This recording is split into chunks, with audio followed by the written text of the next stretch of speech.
Aryan Khan drugs case में गवाह Prabhakar cell द्वारा किए गए खुलासों के बाद अब इस मामले में नया मोड़ आया है और एनसीबी के अधिकारी समीर वानखेड़े की मुश्किलें भी काफी बढ़ गई हैं। प्रभाकर सेल ने समीर वानखेड़े पर रिश्वत लेने का आरोप लगाया था। वानखेड़े ने तो इन सभी आरोपों को झूठा बताया, लेकिन एनसीबी के डीजी ज्ञानेश्वर सिंह के मुताबिक नारकोटिक्स कंट्रोल ब्यूरो ने क्षेत्रीय निदेशक समीर वानखेड़े के खिलाफ सतर्कता जांच का आदेश दिया है। इसके तहत समीर वानखेड़े को मंगलवार को दिल्ली बुलाया गया है। वहीं अपने पर लगे गंभीर आरोपों के बाद एनसीबी के जोनल अधिकारी समीर वानखेड़े ने कोर्ट में 2 हल्फनामे दाखिल किए हैं। उन्होंने कोर्ट में कहा है कि एनसीबी की जांच को भटकाने का प्रयास हो रहा है। कई लोग गवाहों पर दबाव बना रहे हैं, जिससे गवाह मुकर गया है और जांच प्रभावित हो रही है। यही नहीं, उन्होंने ये भी कहा कि मेरे ऊपर दबाव बनाया जा रहा है और मुझे धमकी दी जा रही है। मेरी बहन, मरी हुई मां के साथ पूरे परिवार को भी टारगेट किया जा रहा है।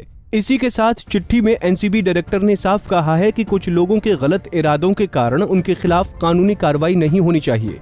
चिट्ठी में उन्होंने इस बात का भी जिक्र किया है कि कई लोग उन्हें गिरफ्तार करवाने और जेल भेजने की बात कर रहे हैं। अब आपको बताते हैं कि गवाह प्रभाकर ने चौंका देने वाले खुलासे। दरअसल प्रभाकर ने कहा कि आर्यन खान को छोड़ने के लिए 25 करोड़ मांगे गए थे। ये दावा उन्होंने अपने एफिडेविट में किया है।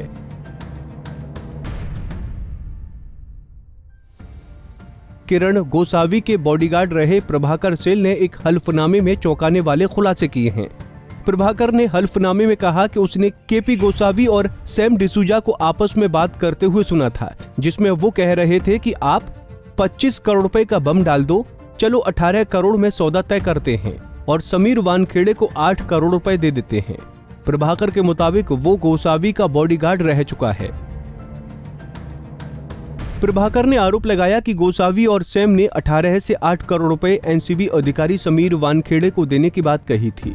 यही नहीं, अपने हल्फनामे में प्रभाकर ने यह भी कहा कि क्रूज पर एनसीबी की छापेमारी के बाद उसने शाहरुख खान की मैनेजर पूजा ददलानी को केपी गोसावी और सैम के साथ नीले रंग की मर्सिडीज कार में एक साथ बात करते हुए देखा था।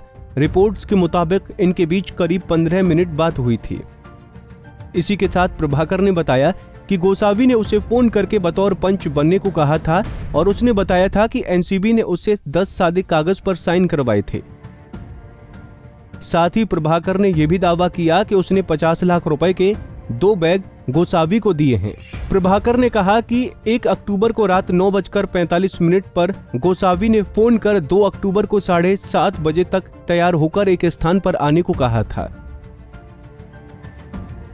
प्रभाकर के मुताबिक मुंबई क्रूज में रेड से पहले गोसावी एनसीबी दफ्तर के पास किसी सैम डिसूजा नाम के शख्स से मिला था।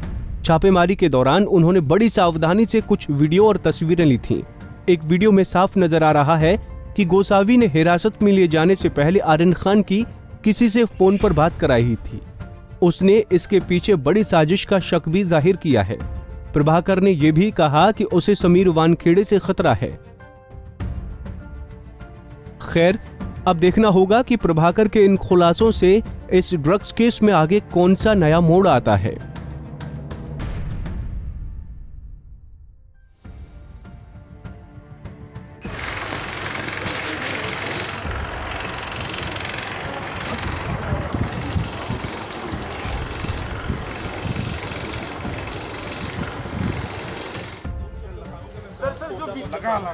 ॲफिडेव्हिट सादर केलंय, ॲफिडेव्हिट तुम्ही सांगा. ऑलरेडी दिलेलं आहे. सर विजिलन्सची एन्क्वायरी. एक मिनिट.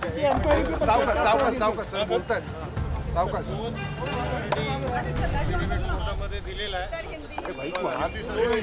सर बोला ना सर. विमा आईडी लगाओ.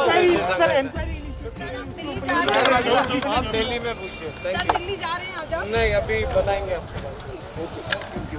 हे वायर सरांना जाऊ दे. हम नंबर जाऊ दे. सेंटर वर्सेस स्टेट की बनी है. इसका पूरी जांच को एक राजनीतिक रंग देने दिखता है.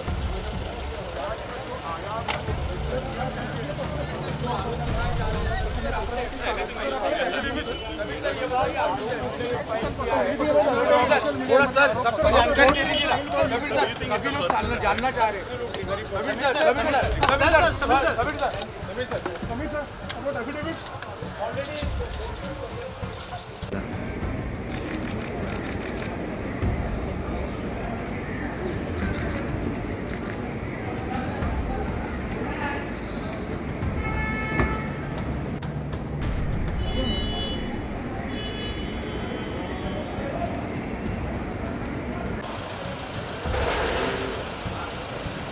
दरवाजे कसे लावले फोटोच नाही दिसले. आता दरवाजा बंद करा जरा.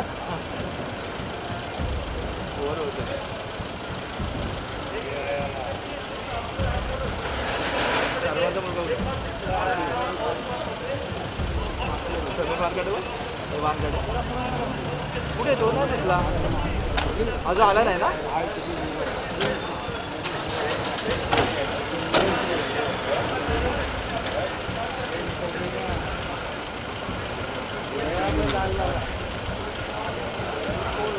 अरे वो नहीं है. नहीं नहीं उसमें नहीं. आगे आएगा आगे आएगा.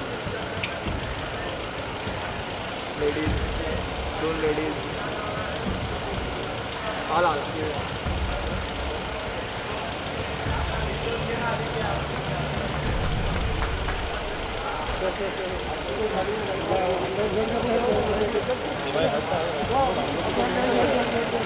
जगह लेके